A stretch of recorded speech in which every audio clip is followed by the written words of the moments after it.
하나님의 말씀은 미가 5장 2절입니다. 미가 5장 2절에서 4절까지 교독합니다. 미가 5장 2절 베들레헴 에브라다야 너는 유다 족속 중에 작을지라도 이스라엘을 다스릴 자가 너게서 내게로 나올 것이라. 그의 근본은 상고에 영원에 있느니라. 그러므로 여인이 해산하기까지 그들을 붙여두시겠고 그 후에는 그의 형제 가운데 남은 자가 이스라엘 자손에게로 돌아오리니 그가 여호와의 능력과 그의 하나님 여호와의 이름의 위엄을 의지하고 서서 목축하니 그들이 거주할 것이라. 이제 그가 장대하여 땅끝까지 미치리라. 오 하나님, 이 아침에 놀라운 하나님의 구원의 말씀을 공부할 수 있도록 은혜를 베풀어 주시니 감사를 드립니다. 영광, 존귀, 찬송 주님 세세토록 받으시기에 합당하시니이다. 우리 주 예수 그리스도의 이름으로 감사하며 기도드리옵나이다. 아멘. 자, 제가 어제 말씀드렸습니다. 5장 1절은 단락이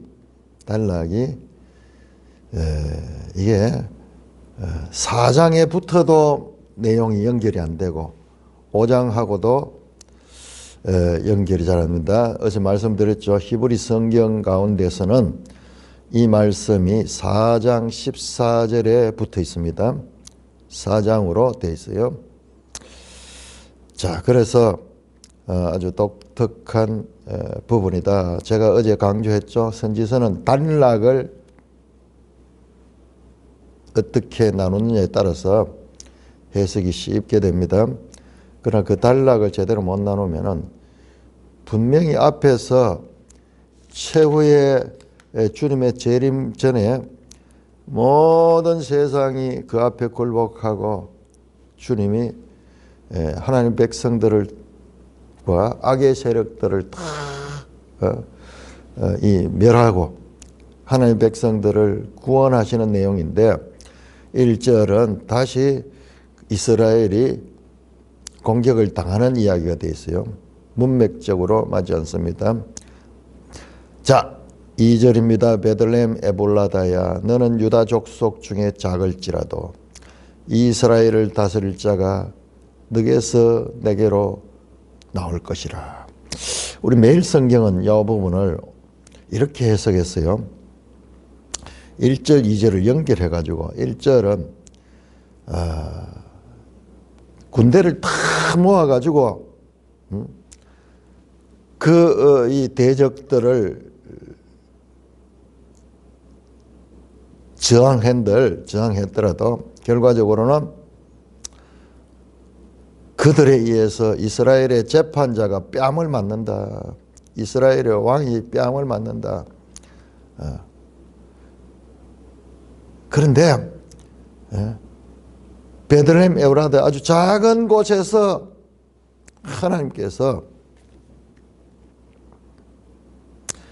하나님의 방법으로 베들레헴에서 나오는 왕을 통하여 그 왕을 통하여서 소외된 그 지역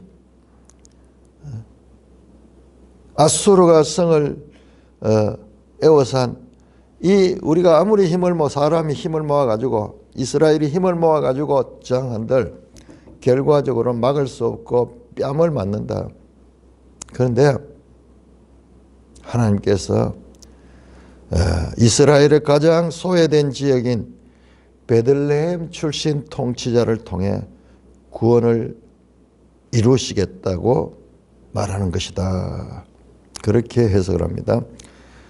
인간의 고정관념을 무너뜨리고 하나님의 방식으로 온전히 하나님의 은혜와 주권으로 구원하시겠다는 선언이다. 그렇게 대조를 해서 그렇게 하는데 뭐 그렇게 보니까는 또 그렇게 볼 수도 있을 것 같아요. 자, 갑자기 베들레헴 에브라다야 그 시적인 표현이에요. 갑자기 너는 유다 족속 중에 있다. 베들레헴 에브라다는 창세기의 35장에 라헬이 죽었던 장소예요. 길에서 죽었던 그 장소이기도 하고, 뿐만 아니라 이 베들레헴 에브라다는 룻기 1장과 4장 거기에 등장하는 장소입니다. 룻기가 뭐예요? 룻기가 다윗을 예표하는 책이죠. 다윗의 사사기의 역사와 사무엘상의 역사를 이어주는 그 역할을 하면서 다윗을 소개하는 이야기죠. 사무엘상 17장 12절에서도 베들레헴 에브라다는 다윗의 그 고향 이세, 아버지 이세가 사는 곳이 베들레헴 에브라다입니다. 그러니까 베들레헴 에브라다가 나타내는 것은 이는 다윗 언약을 암시하는 것입니다. 그런데 그것은 유다족 속의 땅 가운데 작은 땅이야. 저 예루살렘처럼 큰 수도가 아니고 라기스처럼 막강한 그런 성이 아니고 이건 아주 작은, 그래서 사람들의 주목을 받지 못하는 그와 같은 땅입니다. 소도시요.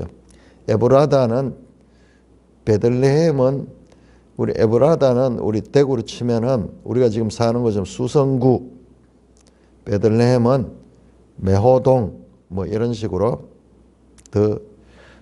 이 수성구에 있는 매호동 뭐 이런 개념이에요.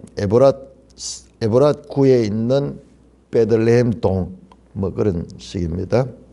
그런데 작은 소읍이지만은 거기에서 이스라엘을 다스릴 자가 네개에서 네개로 나올 거예요. 다스릴 자, 요게 마샬 돼 있는 마샬, 다스리다, 왕이잖아요. 왕, 이스라엘의 왕이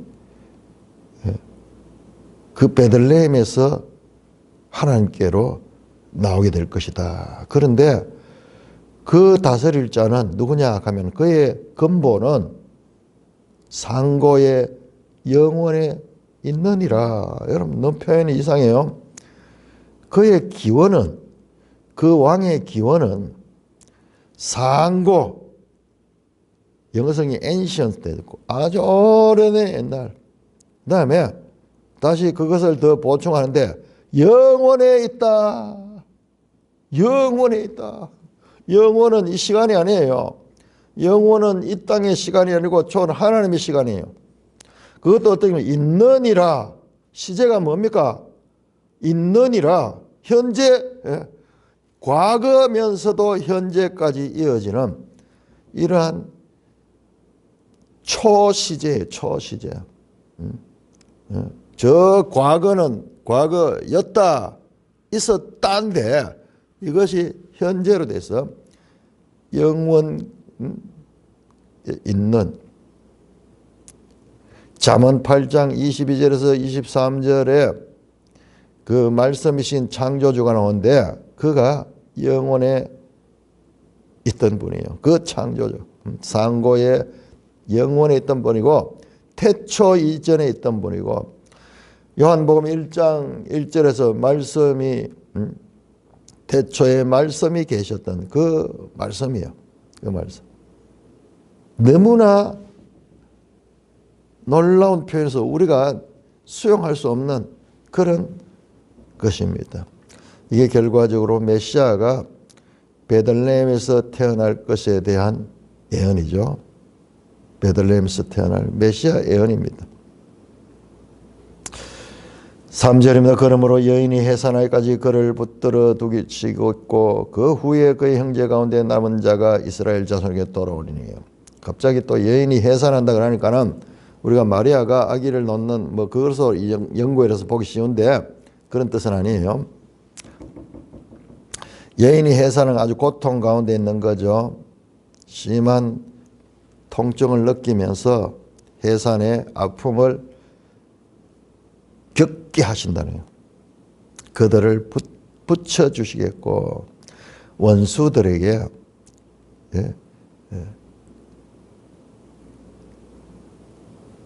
그대로 맡겨두는 거예요. 구원하지 않는 거예요. 원수들이 그들을 지배할 때까지. 그 후에 그의 형제 가운데 유대인 가운데서 남은 자가 이스라엘 자손에게 돌아올 것이다. 이 여인이 해산한다. 이건 앞에서도 나왔었는데 강대국의 지배를 받고 탄압을 받는 그와 같은 상태를 나타냅니다. 그 과정을 거쳐야 되는 거예요. 바벨론 포로기를 거쳐야 되는 거예요. 그 가운데서 남은 자가 에테르가 이스라엘 자손에게 돌아온다. 뭐예요? 우리가 앞에 봤던 에스라, 느헤미야 같은 거잖아요. 그 가운데서 남은 자들이 돌아와서 새로 이제 성전을 짓고 그다음에 성벽을 쌓고 백성들을 교육하는 그 내용이에요. 4절입니다. 그가 여호와의 능력과 그의 하나님 여호와의 이름의 위엄을 의지하고 서서 목축한다. 그는 앞에 나오는 다스릴 자예요. 그 다스릴 자. 그 왕이 여호와의 능력으로 그 다음에 그의 하나님 여호와의 이름의 위엄을 의지하고 서서 이렇게 되어 있는데 조금 이 번역이 새 번역을 제가 보니까는요. 새 번역을 보니까는 그가 주님께서 주신 능력을 가지고 그의 하나님이신 주님의 이름이 지닌 그 위엄을 의지하고 이분이 직접 주님의 이름을 지닌 그 위엄.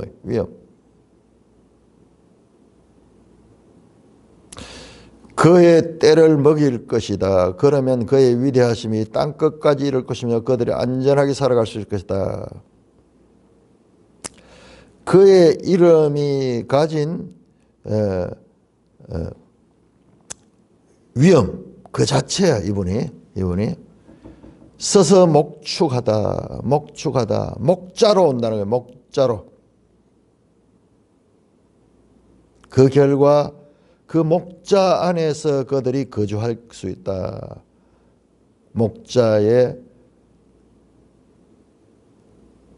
목자가 그들을 안전한 곳으로 인도하는 거죠. 이제 그가 장대하여, 그런데 그가 장대하여진다는 거야. 그 베들레헴 에브라라는 작은 곳에서 나오는 그 목자가, 그 다스릴 자, 왕이면서 목자입니다. 목축하는 자. 왕이면서 목자, 예수 그리스도죠.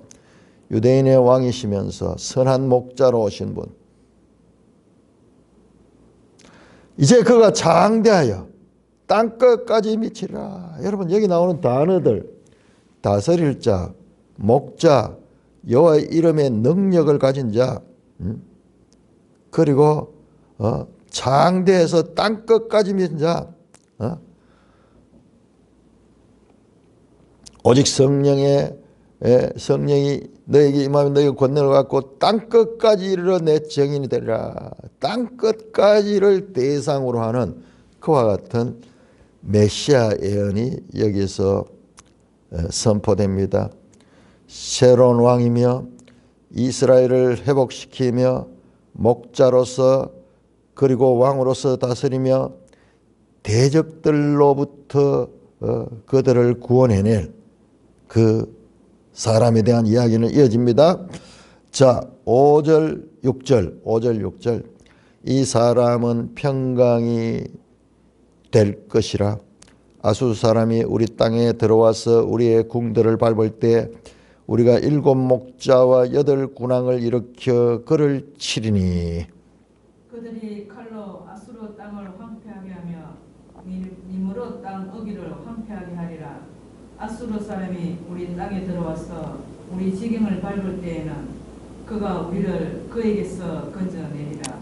이 사람은 앞에 나오는 그 왕이며 목자이며 여호와의 이름 그 자체인 이분은 땅 끝까지 이 영향력을 끼칠 그분은 평강이 될 것이요. 평강의 왕이야. 평강의 왕. 이사야 9장 6절, 에베소 2장 14절 그가 우리를 화목하게 하신다. 평화가 되게 하신다. 요한복음 16장 33절 마찬가지로 예수님께서 내가 평화를 이 땅에 주러 왔다. 이 사람은 샬롬입니다. 샬롬. 아수르 사람이 우리 땅에 들어와서 우리의 궁들을 밟을 때, 자, 이 미가서가 쓰여질 때는 지금 말씀드렸죠.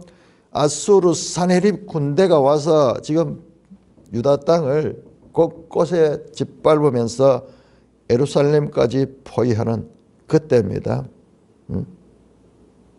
그때 우리가 7 목자와 8 군왕을 일으켜 그를 치리니, 7 목자와 8 군왕은 뭐 7이 수를 막시하고 복잡한 게 아니고 그냥 많은 지도자들과 많은 왕들, 군왕이라 그러는 건 뭐 장군들이라고 표현할 수 있어요. 그 아수르 같은 막강한 대적들이 와서도 이 평강의 왕이 세우는 그 지도자들이 그 아수르를 대적하여 이긴다는 거예요. 친다는 거예요. 6절에 그 결과가 어떻게 되냐. 그들이 칼로 아수르 땅을 황폐하게 하며 그들 7 목자와 8 군왕이 어떻게 하냐. 칼로 아수르 땅을 황폐하며 니므롯 땅 어기를 황폐하게 하리라. 아수르 사람이 우리 땅에 들어와서 우리 지경을 밟을 때에는 그가 우리를 그에게서 건져내라. 그가 아수르로 건져내라. 여러분 이것도 제가 앞에서 말씀드렸던 산헤립 18만 5천 군대가 그 예루살렘 성을 포위하고 있을 적에 누가 구했느냐. 18만 5천 명이 하룻밤 사이에 죽었고 산헤립이 퇴각하는 그 일은 그가 하셨다는 그가 우리를 그에게서 건져낼 것이다. 이것은 그러니까 제가 이 본문이 중요한 게 그 산헤립의 예루살렘 포위가 중요한 게 구약에서 사탄의 세력 가운데 이 죽을 수밖에 없었던 막강한 강한 자 앞에 포위되어 가지고 벗어날 수 없었던 그 상황에서 하나님의 극적인 개입으로 말미암아 아수르 군대가 패하고 퇴진했던 그 사건은 궁극적으로 최후의 전쟁에서 악의 세력들이 다 모여가지고 하나님의 백성들을 치려고 할 그때 하나님께서 재림하셔서 예수님께서 재림하셔서 그 모든 악의 세력들을 물리칠 것에 대한 계시록 최후 전쟁에 관한 하나의 모형적인 사건인 것을 알 수가 있습니다. 그가 우리를 그에게서 건져낼 것이다. 그러므로 성도들은 마치 악의 세력의 강력함에 의해서 헤어날 수 없고 그들을 앞에 굴복할 수밖에 없을 것 같지만은 그러나 하나님께서 건져내는 그런 이 역사를 경험할 수가 있습니다. 자, 그런데 여기서 아주 중요한 내용이 나오는데요. 아수르 땅과 니므롯 땅의 어기를 같은 말이에요. 아수르 땅을 황폐하게 하며 니므롯 땅 어기를 황폐하게 하리라. 이게요. 아수르 땅이나 니므롯 땅이 이게 같은 의미의 다른 표현이에요. 자, 니므롯이 누굽니까? 우리 그리스도인들이 니므롯을 잘 몰라요. 니므롯은 아주 중요한 인물이에요. 그런데 니므롯 이야기하는 사람은 내가 거의 못 봤어. 자, 니므롯은 누굽니까? 우리 한번 찾아보겠습니다. 창세기 10장입니다. 여기에서 아주 중요한 이 근거가 단서가 나오는데요. 니므롯은 최초의 그 하나님을 대적하며 이 세상의 세력들을 모아가지고 바벨성을 쌓았던 인물이에요. 자, 창세기 10장 9절 보면은 8절 구스가 니므롯을 낳았으니 그는 세상의 첫 용사라. 여러분, 앞으로 이 세상 역사 가운데 힘 있는 자들, 영웅들이 계속 나오잖아요. 그 모든 영웅들의 이 원형이 이 니므롯이에요. 첫 용사라, 마이티맨, 막강한 인물이다. 지난번 성경에는 영걸이라고, 영웅호걸이다, 영걸이다 그렇게 표현했죠. 그가 여호와 앞에서 용감한 사냥꾼이 되었으므로 여호와 앞에서 여호와를 대적하는 용감한 사냥꾼, 뭐합니까? 인간 사냥꾼이에요. 인간 사냥꾼. 그걸 어떻게 할 수 있느냐? 그래서 유명하게 속담이 되어서 아문은 여호와 앞에 니므롯 같은 용감한 사냥꾼이라 하더라. 신 앞에서, 하나님 앞에서 고개를 빳빳이 들고 그렇게 장차 니므롯 같은 용감한 사냥꾼 같은 그와 같은 이 적그리스도 같은 인물들이 역사 가운데 계속 나옵니다. 계속 나옵니다. 그것들의 원형이야. 자, 왜 그를 주목해야 되냐면 그가 하는 일 보세요. 그의 나라는 시날 땅의 바벨. 여러분, 바벨탑이 세워졌던 그 장소로부터 시작합니다. 에레크, 아카드, 갈레. 그 땅에서 아수르로 나아가 니느웨, 르호보딜, 갈라, 니느웨, 갈라사디, 레센. 원래 자기 땅은 저 바벨 지역인데 여기서 진출해가지고 심지어는 아수르까지 정복해서 그가 그 땅에서 아수르로 나아가 니느웨와 르호보딜과 갈라와 및 니느웨와 갈라서 레센을 건설했으니 이는 큰 성이라. 남의 땅을 막 뺐다는 거예요. 그럼 아수르는 누구냐? 여러분, 아수르를 보시면요, 아수르는 10장 22절에 보면 셈의 아들은 엘람. 야, 우리가 이걸 다시 봐야 됩니다. 엘람, 그 페르시아 지역 이쪽이 셈족이에요. 아수르, 여기 아수르가 있어. 아르박삭, 룻과 아람, 바로 있는 아람도 이 셈족이에요.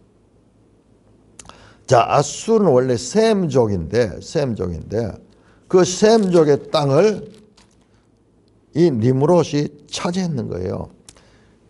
참 놀랍게도 우리가 성경에서 니므롯이 이렇게 중요한 인물인데 니므롯을 목사님들이 이야기하는 사람 거의 못 봤어. 거의 못 봤는데. 자, 여기 보세요. 니므롯 땅의 의기를 황폐하리라. 아수르 땅이 누구? 니므롯이 땅이라는 거예요. 니므롯이 땅. 이 니므롯의 흔적이요, 곳곳에 남아있어요. 니므롯이라는 이름의 도시들이 많이 있는데 이게 이제 우리가 성경을 그냥 니므롯으로 아니까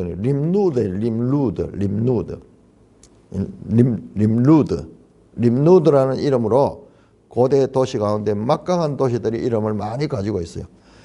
마치 무엇과 같으냐? 알렉산더 대왕이 여러 곳을 정복해가지고는 알렉산드리아라는 이름을 붙였다. 여러 개 알렉산드리아가 있습니다.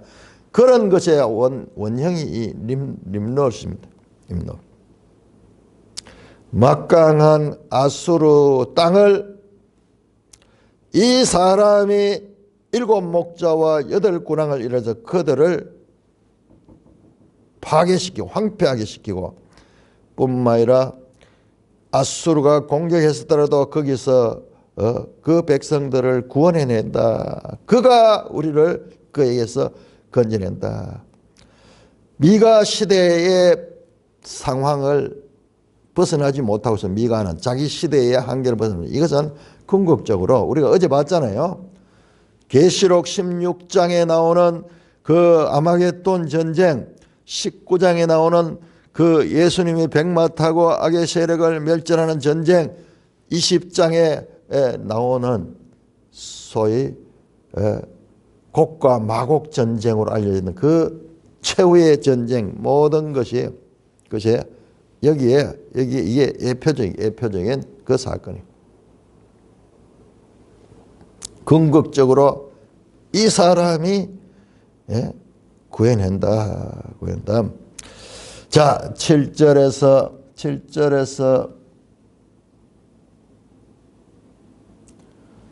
9절까지 교독합니다. 야곱의 남은 자는 많은 백성 가운데 있으리니 그들이 여호와께로부터 내리는 이슬 같고 풀에 내리는 단비 같아서 사람을 기다리지 아니하며 인생을 기다리지 아니할 것이며. 야곱의 남은 자는 여러 나라 가운데와 많은 백성 가운데 있으리니 그들은 수풀의 짐승들 중의 사자 같고 양떼 중의 젊은 사자 같아서 만일 그가 지나간 적 밟고 찢으리니 능히 구원할 자가 없을 것이라. 내 손이 내 대적들 위에 들려서 내 모든 원수를 진멸하기를 바라노라. 자 여기에서 야곱의 남은 자. 자, 이사야와 미가서의 공통적인 주제가 남은 자 사상이에요. 남은 자 사상. 남은 자. 많은 백성 가운데 있으리라. 여러분, 남은 자들이 어디 나오냐? 갑자기 탁 비야 그래가지고 그 남은 자가 이스라엘에서만 나온 게 아니라 많은 백성, 많은 이방인들 가운데서 남은 자손들이 나온다는 거예요. 나온다는 거.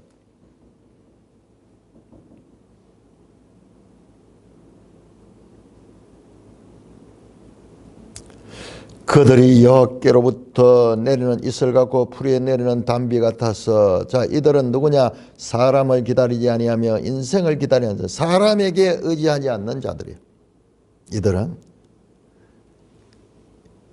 여호와께로부터 내리는 이슬 같고 풀에 내리는 단비 같아서. 우리는요, 이 이슬이나 뭐 이런 것들 소홀히 생각하면 유다에서는 이 이슬이 생명수예요. 생명수. 비가 많이 오지 않아요. 강수량이, 강우량이 우리나라에 한 5분의 1도 안 될 거예요. 그거 어떻게 살아요? 근데 이슬로 사는 이슬. 생명을 나타냅니다. 단비. 우리 같이 물이 풍부한 나라에서 느끼지 못하는 그 비입니다.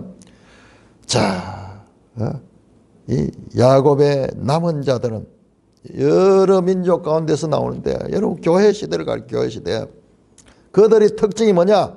사람을 기다리지 아니하고 인생을 기다리지 않는다. 여러분 이게 중요한 거예요. 우리 성경에서 이 사상이에요. 사람과 하나님을 항상 대조합니다. 사람을 기다린 것, 메시아, 사람의 영웅을 기다리고 인생 가운데서 위대한 자가 와서 자기들을 구원해 줄 것을 기다리는 이 세상 사람들이잖아요. 역사상 위대한 왕들, 이 알렉산더, 시저, 나폴레옹, 히틀러, 그런 인물들이에요. 근데 이 남은 자들은 사람을 기다려야 한다. 여러분, 사람을 기다리는 세력이 누구예요? 바로 좌파 사상 가진 자들. 사람이 먼저다. 사람이 희망이다. 사람이 희망이다. 여러분, 이게 전부 그 같은 데서 나온 거예요. 사람이 희망이다. 시의 제목이에요. 박노해라는 노동운동가. 그 사람이 표면에 나타나지 않지만은 그 사상을 지금 오늘날 이 좌파 사상에 큰 영향을 끼치고, 문재인이 들어와가지고 사람이 먼저다.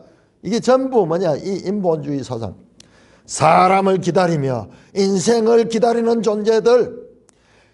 그 말은요, 하나님을 무시하는 존재예요. 이게 이 공산주의 사상이고, 이것이 가는 곳마다 다 종교를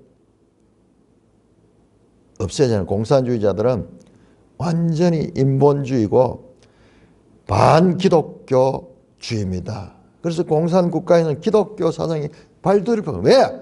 그들의 근본 사상과 반대된 하나님, 성경은 전부 하나님이 먼저고 하나님이 하시고 하나님이 우선이고 하나님이 주권이고, 그런데 공산주의는 정반대에 사람이 주권이고 사람이 무엇이고, 더 궁극적으로 공산당이 그러니까 이게 무서운 사상인 거예요. 무서운 사상. 인본주의는 결과적으로 인류를 망하게 하는 거예요. 망하게 하는 거예요. 가정을 파괴하고 가치관을 파괴하고 나라를 망하게 하고 사람을 서로 적대적인 그와 같은 존재로 막이 돼요. 사람의 생명을 물질로 취급하니까 수많은 전쟁을 일으키고 사람의 생명을 무시하는 자들, 무시하는 자. 두 번째로 야곱의 남은 자는, 첫 번째 야곱의 남은 자는 이 이슬 같고 담비 같아서 하나님만 기다리는, 사람을 기다리지 않고 인생을 기다리는 존재고, 두 번째 야곱의 남은 자는 여러 나라 가운데와 많은 백성 가운데 있으니 이 남은 자들은 온 세상에서 나오는 거예요. 앞에서 나오는데 땅끝까지 미치리라 그러는데 그 땅끝에서도 나오는 거야. 우리가 땅끝에 있는 존재들이요, 땅끝, 극동, 이 땅끝에서 우리가 하나님을 믿고 예수님을 믿고 이런 백성, 이게 지금 우리는 이 말씀이 성취된 시대를 살고 있는 것입니다. 그들은 수풀의 짐승들 중에 사자 같고 양떼 중에 젊은 사자 같아서 만일 그가 지나간 적 밟고 찌르니. 자, 앞에는 아주 소극적인 이슬, 담비 같은 그런 것이 바로 남은 자라 그러면, 이번에는 이 동물들 가운데 가장 강력한 사자 또는 양떼 중에 젊은 사자 같았어. 아무도 당할 자가 없는 그런 이 것입니다. 요한계시록 5장 5절에 보면, 요한계시록 5장 5절에 보면은 예수님을 사자로 비유하죠. 유다 지파의 사자. 강력한 힘을 가진 것으로 지금 표현한 것이며 능히 구원할 자가 없을 것이다. 이 젊은 사자 같은 야곱의 남은 자들을 아무도 이길 수가 없다는 거야. 그들이 구원을 받을 수 없다는 거야. 이들이 밟고 찢으면, 앞에서 나오는 그 아수르 군대가 밟고 찢는 보다도 더한 거예요, 이들이. 그래서 네 손이 네 대적들 위에 들려서 내 모든 원수를 진멸하기를 바라노라. 야곱의 남은 자가 마치 아수르 땅을 황폐하게 하고 니므롯 땅을 황폐하게 했듯이 그 원수들을 이기는 그와 같은 그림으로 나옵니다. 자, 10절에서 15절 교독합니다. 10절입니다. 여호와께서 이르시되 그날에 이르는 내가 네 군마를 네 가운데서 멸절하며 네 병거를 부수며 내 땅의 성읍들을 멸하며 내 모든 견고한 성을 무너뜨릴 것이며 내가 또 복수를 내 손에서 끊으리니 내게 다시는 점쟁이가 없게 될 것이며 내가 새긴 우상과 주상을 너희 가운데서 멸절하리니 내가 내 손으로 만든 것을 다시는 섬기지 아니하리라. 내가 또 내 아스라 목상을 너희 가운데서 빼버리고 내 성읍을 멸할 것이며 제가 또 진노와 분노로 순종하지 아니한 나라에 갚으리라 하셨느니라. 자, 제가 어제 이 4장을 이야기하면서 그 히스기야의 이 산헤립 군대의 막강한 군대를 이겨내는 그 히스기야 사건을 말씀을 드렸죠. 그래서 결과적으로 어떻게 됩니까? 그 아수르가 패하게 되고 자기 힘이 아니죠. 하나님께서 천사를 보내가지고 그 군대를 패하게 하시고, 그 다음에 그 이후에 그 히스기야가 실수하죠. 실수해서 히스기야가 그 위대한 개혁자답지 않게 그 마지막 장면은 부끄럽게도 자기 세대에 망하지 않고 후대에서 망한다 그러니까는 아이고 나는 괜찮구나 하면서 마치 즐거워하는 듯한 그런 이상한 표현으로 끝나는, 자, 성경이 우리 읽을 때 좀 이상하게 보이는 건요, 아주 중요한 거예요. 자, 것이라 그러면은 지금 여기 나오는 것은 그 히스기야 시대의 개혁에 한계가 있는 거죠. 그러나 이것은 완전한 계획입니다. 완전한 계획입니다. 하나님 백성들이 이렇게 여호와께서 그날에는 내가 네 군마를 네 가운데서 멸절하면 네 병거를 부순다. 이게 뭡니까? 교회에서 이루어질 그런 이 말들, 병거, 그다음에 이게 전부 다 사람의 힘이 되잖아요. 군대 할 때. 근데 그걸 없애고 네 땅의 성읍을 몰하면 내 견고한 성을 무너뜨릴 것이다. 뭐냐? 이게 전부 다 이 전쟁하는 거잖아요. 성도 든든해야 되죠. 그런데 그런 게 필요 없다는 거야. 12절입니다. 내가 또 복수를 네 손에서 끊으리니 다시는 점쟁이가 점치고 뭐 이런 것들 그것도 없애버려. 내가 네 새긴 우상과 주상을 너희 가운데 멸절하니 네가 네 손으로 다시는 섬기지 않으리라. 어떤 우상 같은 것도 아무것도 없어. 아무것도 없어. 내가 또 내 아세라 목상을 너희 가운데서 빼버리고 내 성읍을 멸할 것이며 내가 또 진노와 분노로 순종하지 않은 나라에 갚으리라 하셨다. 이것은요, 이사야 31장 한번, 이사야 31장.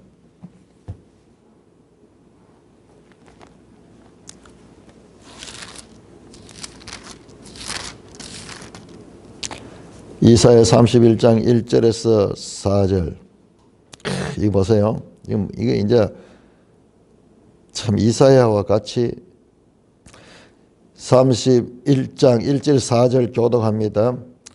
도움을 구하러 애굽에 내려가는 자들은 화 있을진저 그들은 말을 의지하며 병거의 많음과 마병의 심히 강함을 의지하고 이스라엘의 거룩하신 이를 앙모하지 아니하며 여호와를 구하지 아니하나니. 여호와께서도 지혜로우신 자 재앙을 내리실 것이라. 그의 말씀들을 변하게 하지 아니하시고 일어나사 악행하는 자들의 집을 치시며 행악을 돕는 자들을 치시리니.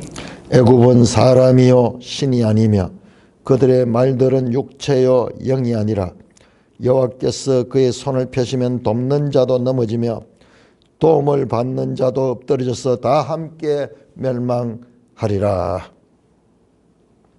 4절 읽으세요. 여호와께서 이같이 내게 이르시되 큰 사자나 젊은 사자가 자기의 먹이를 움키고 어르렁거릴 때에 그것을 치려고 여러 목자를 불러왔다 할지라도 그들의 소리로 말미암아 놀라지 아니할 것이요 그들의 떠들므로 말미암아 굴복하지 아니할 것이라.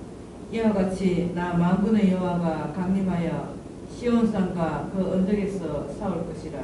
자, 이것은 이 5장 10절에서 15절은 무력이나 군사시설이나 요새를 의지하지 않고 미신을 믿는 우상을 숭배하는 자들, 그들이 없어지는 그와 같은 상태를 나타냅니다. 15절은 복음을 핍박하는 나라들을 징벌하시는 하나님을 보입니다. 결국 메시아와 남은 자의 기원이 하나님이었듯이 이스라엘 정화의 주체도 하나님이심이 강조되고 있습니다. 자, 6장으로 넘어갑니다. 6장 1절에서 5절까지. 자, 6장은 자 이렇게 5장까지가 한 묶음으로 볼 수 있고요. 자, 6장 7장은 다시 또 새로운 두 번째 논쟁으로 이어집니다. 6장 1절 너희는 여호와의 말씀을 들을지어다. 너는 일어나 산을 향하여 변론하여 작은 산들이 내 목소리를 듣게 하라 하셨나니. 너희 산들과 땅의 견고한 지대들아 너희는 여호와의 변론을 들으라. 여호와께서 자기 백성과 변론하시며 이스라엘과 변론하실 것이라. 이러시기를 내 백성아 내가 무엇으로 내게 행하였으며 무슨 일로 너를 괴롭게 하였느냐 너는 내게 정언하라. 내가 너를 애굽 땅에서 인도해내어 종노릇하는 집에서 송영하였고 모세와 아론과 미리암을 내 앞에 보냈느니라. 내 백성아 너는 모압 왕 발락이 꾀한 것과 보레 아들 발람이 그에게 대답한 것을 기억하며 시딤에서부터 길갈까지의 일을 기억하라. 그리하면 나 여호와가 공의롭게 행한 일을 알리라 하실 것이라. 자, 뭐냐? 이게 중요합니다. 이 단락 나눈 게 중에 이게 이제 완전히 두 번째 새로운 내용이에요. 자, 1장에서 5장까지는 여러분 1장 2절 한번 보세요. 백성들아 너희는 다 들을지라 땅과 거기에 있는 모든 것들아 자세히 들을지어다. 이게 뭐냐 그러면은 재판하는 거예요. 재판하는 거예요. 지금 미가서 6장 1절에서 5절도 우리 매일 성경 제목이 나오죠. 하나님의 소송. 하나님이 이스라엘 백성들을 고소하는 거예요. 고소하는 거예요. 여호와의 말씀을 들으라. 예? 그래서 저 산을 향하여 변론해라. 너가 할 말 있으면 한번 해봐라. 그리고 너희 산들과 땅의 견고한 지대를 너희 여호와의 변론을 들으라. 너희들이 정인이 되라. 방청석의 정인. 이사야 똑같이 나옵니다. 이사야 1장 보시면요. 하늘이여 들으라 땅이여 들으라 그렇게 시작이 됩니다. 이사야 1장 2절 하늘이여 들으라 땅이여 귀를 기울이라 여호와께서 말씀하시기를 내가 자식을 양육하여 그들이 나를 거야. 소송하는 하나님이 고발하는 거예요. 이스라엘 백성들을. 왜? 언약관계 있잖아요. 하나님과 이스라엘 백성은 언약관계 있습니다. 그냥 이야기가 아니에요. 그러니까 모세 오경의 그 기초가 끝까지 이어지는 거예요. 언약 백성이기 때문에 언약적인 그와 같은 이 순종이 없으면 하나님께 벌을 받는 거예요. 벌을 받는 거예요. 마치 재판소 왜 갑니까? 재판하잖아요. 재판. 뭐 죄 짓는 거, 네 죄가 뭔가 드러내가지고 거기에 대한 형벌을 주잖아요. 지금 그런 하나님과 이스라엘 백성의 소송관계로 드려야 됩니다. 자, 그러면서 하나님께서 억울해서 3절에 그 이스라엘에게 업소합니다. 내 백성아 내가 무엇을 네게 행했으며 무슨 일로 너를 괴롭게 했나. 내가 너희들한테 잘못한 게 뭐였냐 이 말이야. 너희들은 나를 무시하고 나를 해방하고 나를 떠나가고 그랬는데 언약이 맺은데 여러분 그냥 싫으면 가면 그만이지. 그거 아니에요. 부부관계, 약속관계잖아요. 약속관계가 됐기 때문에 언약관계 되기 때문에 함부로 둘 중에 배우자 가운데 한 사람이 가면은요. 그거는 죄가 되는 거고 거기에 대한 형벌을 받는 거예요. 거기에 대해서 무슨 뭐 감옥에 들어가든지 안 그러면 돈을 내든지 이런 거기에 대한 보상을 해줘야 되는 거예요. 지금 하나님과 이스라엘 백성이 언약관계라는 것을 우리가 알지 못하니까는 잘 이해가 안 되는 거예요. 하나님이 답답해서 내가 너를 어떻게 괴롭게 했느냐. 이스라엘이 하나님 왜 우리를 버리시고 왜 우리를 무시하시고 우리를 왜 못 살게 하시고 우리를 왜 괴롭힙니까? 이런 소리를 하나님 앞에 했는 거예요. 그러니까 하나님께서 지금 속이 상해서 가는 거예요. 내가 너에게 무슨 일 했으면 내가 괴롭게 했는 게 도대체 뭐니? 너 한번 말해봐라. 네가 그렇게 샀는데 한번 말해봐라. 우리 뭐 부부싸움 할 때나 우리 사람들 간에 이해관계가 생겨서 다툼이 일어날 때 똑같은 거예요. 내가 이때 이렇게 했지 않느냐? 그런데 너는 뭐 했다고? 이러면서 서로 논쟁하는 거예요. 논쟁. 변론하다. 여호와의 변론을 들으라. 2절 나오죠. 2절 또 자기 백성과 변론하시며 이스라엘과 변론할 것이라. 하나님의 재판 과정에서 피고가 자기 주장하고 그다음에 또 이 원고가 또 자기 주장하고 재판하는 사람들은 그걸 다 듣고 나중에 판결을 내리잖아요. 지금 그런 소송 형식으로 되어 있다. 성경을 볼 적에요. 특별히 이 선지서에 이런 형식이 많이 나옵니다. 그런 기본을 모르고 그냥 막 보면은 이상하게 보이죠. 자, 4절입니다. 내가 너를 애굽 땅에서 인도해 내 종로를 하여 집에서 속량하였고 모세와 아론 미리압 역사적 서언하는 거예요. 이게 언약을 맺을 때에 갑과 을이 우리가 지금도 그렇잖아요. 언약 관계를 맺으면은 갑은 건물 주라 그러면은 을은 세입자야. 그러면 갑은 뭘 제공해 줘야 되나? 건물을 제공해 줘야 되는 거야. 을은 거기에 살면서 자기 집이 아니지만 자기가 마음대로 살 수 있으면서 거기에 대한 세금을 내야 되는 거야. 그래서 갑과 을의 계약이 성립이 되는 거예요.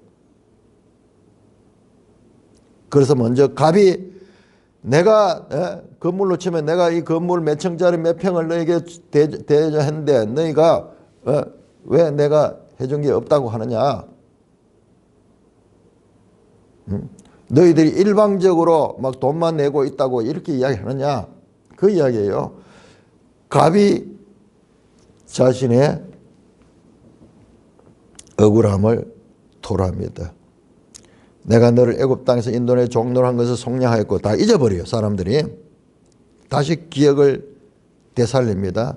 모세와 아론과 미리암을 네 앞에 보내고 내 백성아 너는 모압 왕 발락이 깐 것과 저 민수기에 나오는 그 사건을 다시 기억해보라는 거야. 하나님께서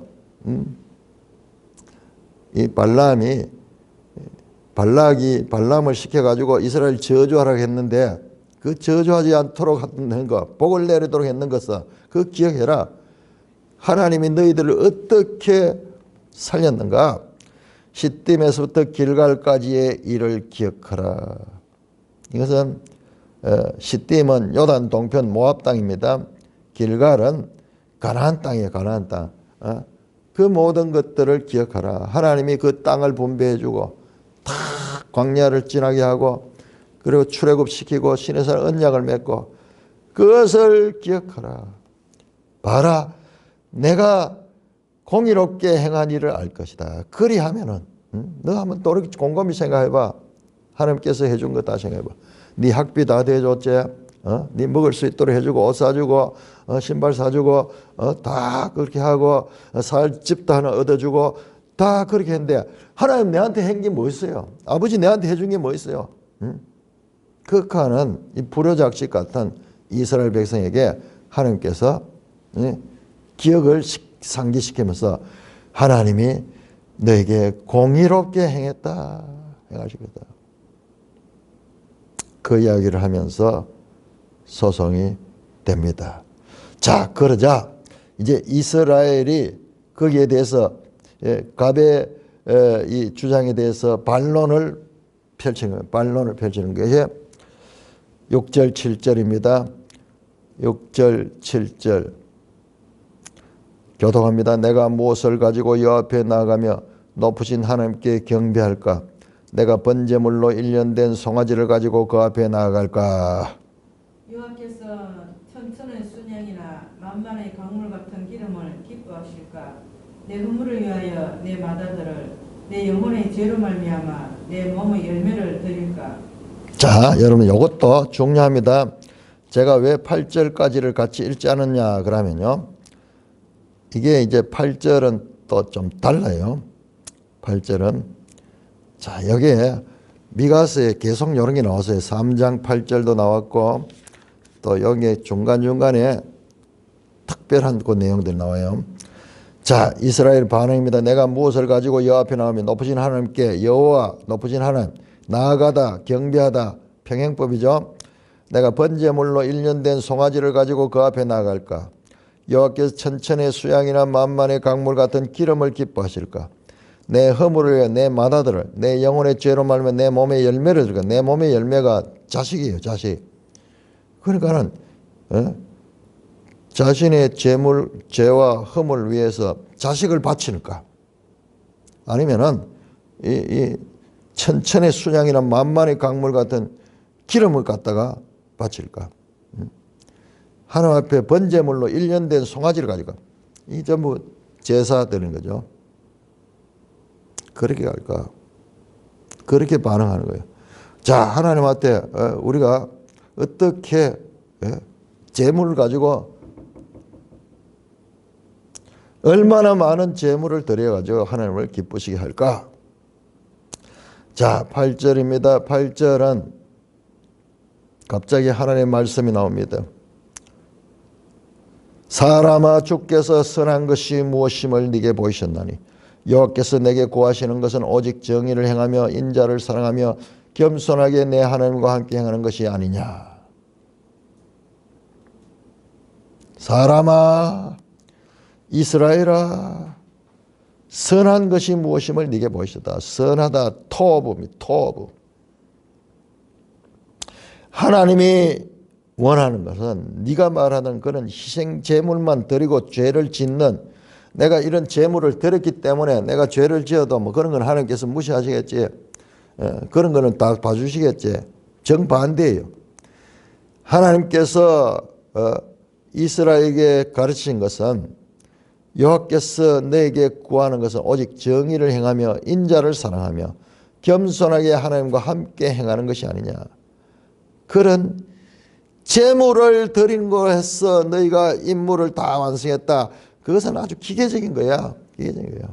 그보다도 제물을 드리지 않더라도 하나님이 기뻐하시는 삶을 살고 정의롭게 하고 인자를 사랑하며 하나님과 겸손하게 하나님과 함께 행하는 그것이 하나님께서 원하시는 것이고 그것이 하나님께서 하나님 백성에게 선한 것이라고 말씀하시겠다. 그런 재물들이 필요 없다는 것이 아니라 그런 재물들도 궁극적으로는 그 재물을 바치고 사람은 악을 행하는 그런 존재가 아니라 사람 자체가 그 재물은 실컷 바치면서 인간관계에 있어가지고 도둑질하고 또는 부당한 판결을 하고 그 다음에 자기 욕심만 채우고 내가 이 재물을 바쳤기 때문에 하나님께서 내가 어떤 일을 하더라도 용납해 주실 거야. 그렇게 생각하는 그것을 뒤집어 엎는 그 말씀입니다. 하나님께서 원하시는 우선순위는 정의와 인자를 사랑함과 겸손과 하나님과 동행하는 것이다. 제사보다도 그 제사보다도 우리 과거 사무엘상에 그 사울 왕이 그랬죠. 사울 왕에게 그 사무엘이 말했죠. 하나님이 제사보다 순종을 원한다. 제사보다 순종을 원한다. 그 말씀처럼 지금 이스라엘의 형식주의를 지적하고 이 마음으로부터 인간관계에 있어서 그 다음에 하나님과 동행하며 겸손한 자가 되어야 될 것을 말씀합니다. 자, 오늘 여기까지 하겠습니다. 찬송가 123장